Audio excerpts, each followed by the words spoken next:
If we stop to think a little about funerals, they are places that, if they were to contain some kind of energy, would most likely be negative.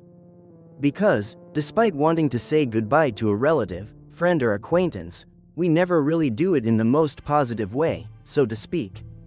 Of course, it is to not close and say goodbye to a loved one, but we never go to those places to rejoice for their rest, but to suffer their loss and begin with our mourning. And let alone the conflicts that are created even in the face of the coffin by disagreements of the family, fighting for the inheritance and everything that involves every matter that leaves behind a person when he dies. And this type of conflict should not take place in this part of the process where it will be the last time you will see in front of someone you have loved so much in life, and that, as they say, it is as you will remember it forever. This story was shared with us by Emilio Lizondo. Since I started working in a flower shop and arranging for various types of events, I thought that being located right in front of a funeral chapel, this would be a completely terrifying or minimal experience. I would have to see many strange things. Even more so when my shift was in the afternoon and the place where I worked closed at high hours of the night, because thanks to this, it was one of the places that received the most income, and, on top of that, right next to that funeral home, there was a cemetery, which did not help me at all with that imagination that made me fly from time to time. Even so, I was never a scary person or one who would easily get scared, much less a superstitious person. So, well, at least that would have that in my favor. I worked there for about 3 months, in which I believed that at some point in my work I should come across something strange. For the whole environment, of course. But the truth is that there was a lot of work to be aware of seeing any appearance or something like that. It was good to see work, yes, but not the reasons for it. Well, as you may imagine, being in a funeral home, in most cases, most of the work was each time they performed a funeral for someone who left this world, and I was never happy about that. I remember that over time, and because I frequented that funeral home a lot, because I gave some requests, help with ornaments or other work, I became very much a friend of the night guard, who stayed as a watchman during the early hours. He was a man of some 50-something years, and he was always a very kind person, very respectful also in his work. Because we have all met once people who make jokes about their work and comments like that. Wow, the kind of humor in which they lack respect for their profession, for some client or work environment. But this one, being a funeral home, there were obviously certain limits that should not be passed on, with respect to those who were going to say goodbye to their loved ones, of course. And Don Rito always kept that respect. He was a very correct person and always lent himself to all the talk. So, whenever he could, he would come to the place to have a coffee and talk to us. In short, he was simply crossing the street, and when the nights seemed calm, we would chat for a long time. One night, after all the activity on that street had subsided due to some vigils held there, everything calmed down. The hours passed, and I saw Don Rito walking over here with 2 cups of coffee. I smiled at him from outside the place, and waited for him to get here. He greeted me as usual, and gave me a coffee. We talked as always for a while, reviewing the day, the heavy stuff from a while ago, the movement of so many people, and all those things. That's right, I noticed in him that he turned to the funeral home more than usual. But they were fleeting looks, as if something had him with some pending. And I couldn't see anything out of the ordinary, so with the confidence I had, I asked him if something was happening, and he said no. Why did he ask? I said nothing else, I just saw him distracted. Until, when his coffee was over, I noticed that he was still doing the same thing. But his expression changed, now he looked really worried, and I told him that he could tell me the truth about whatever happened, that there was no problem. And he said to me, with a tone, seriously, as if he were ashamed or as if it were difficult for him to ask, if he could see the lady in the small reception room of the funeral room, as he turned to look at the entrance to the place. I got up from the chair and walked a little to be able to see inside that room, and, in effect, there was a lady sitting there, a little older, with her gaze down. Obviously, I was surprised, and I asked her what the matter was with her. And she told me that this was the second time she saw her at the funeral, that on the first occasion she spoke from afar to tell him that the facilities had already been closed, because she saw her in one of the chapels. And Don Rito, from the bottom of the corridor, spoke to her as he walked towards her. And when he turned around to be able to evade a wall that was in that corridor, when he turned, he could no longer see her. And he began to look for her throughout the chapel without obtaining any result.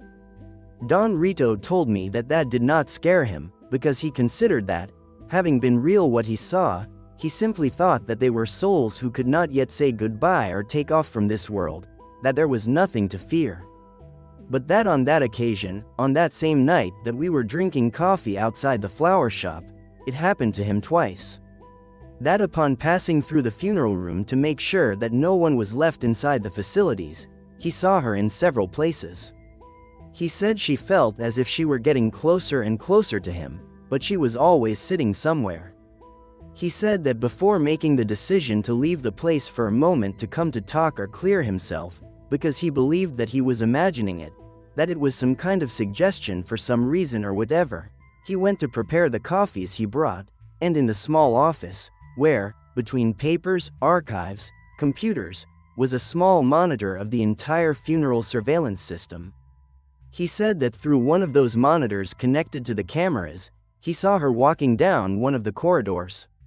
He said he was taking a very slow and completely downward step, and that it was clear that he was heading for the exit, so Don Rito left the office quickly, and when he turned in that corridor, he did not even want to turn back to check if it was true. And that's when he came with me. When I heard him tell me this, I really thought it was some kind of joke to spend the night or something like that, because from the place where I was, I kept seeing that lady sitting in that room. Really, something told me that I shouldn't be scared, because when I saw that woman in the distance, I knew that it wasn't anything paranormal or something like that. I thought inside of me that it was a joke from Don Rito. The ghosts or whatever couldn't be so clear and easy to see. I thought, but Don Rito had an expression that I had never seen. Apart from the fact that I had never joked about that, and in the end he told me that seriously, I couldn't believe that I was also watching it. Evidently, I didn't know what to tell her, and I couldn't stop looking at that reception, seeing how that woman didn't make any movement. Her hair was canny, a dress that at a distance seemed to be lilac, and a slightly robust complexion. That figure began to give me chills. Don Rito's voice, asking me to talk about something else, took me out of that little trance, if we could call it that, and I turned to him. Really, it seemed that he wanted to completely forget all that, so I immediately began to try to convince myself to forget it too. But from time to time I turned my eyes to the funeral, and at some point in the night, which I did not realize, he simply disappeared. The time came when I had to leave, and I would have stayed with him all night, but the next day we would have a lot of load for some requests that we had pending, and I had to rest, so I barely told him that I had to retire, and he told me that he was fine, that he would stay outside for a little while more, and that we would see each other tomorrow. The next day, I arrived at the place and started working on everything we had pending. All the arrangements and orders that were scheduled for that day were the ones that kept me occupied almost without rest.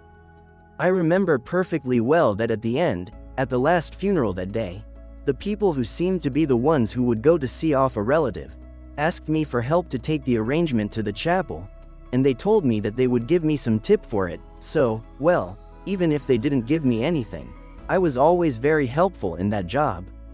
I accompanied them to one of the chapels on the first floor, where there were 4 or 5 people sitting there. I placed the funeral crown next to that box, and while I was fixing everything before I left, I saw that lady I had seen one night before with Don Rito, sitting in the reception room, but now lying in that coffin. I identified her by her complexion, the dress that, in effect, was lilac, already seeing it closely, and her hair also agreed, and I could see her face, her expression, which at that moment, I knew that what I was seeing and had seen the day before was not at all something common or normal, far from giving me the fear that some part of me expected to feel. I felt a deep sadness, because the expression of that lady was seriously too sad. It was as if something very bad had happened to her, and that somehow I kept expressing or feeling it. I left the place feeling a very strange weight. I felt that sadness really weighed on me physically. And well, I walked out to where I was expecting to see Don Rito, because his turn had already begun and I did not know if to tell him about it. But I saw another guard that I did not know. I greeted him and asked him if he had seen the other guard, and he told me no, that in fact he had been called to replace him. But he knew nothing, and much less had they given him any detail of why Don Rito had absented himself. I lasted another 3 weeks working in that place after that strange event, weeks in which no one knew anything about Don Rito. And my mother-in-law says that one of the funeral managers told her about the recordings of the surveillance cameras, that they had been stored, and that there had already been several who had seen the recording where that woman was walking down the hallways of the funeral home, and then being watched the next day. Since the day I left that job, I did not know anything more about all that.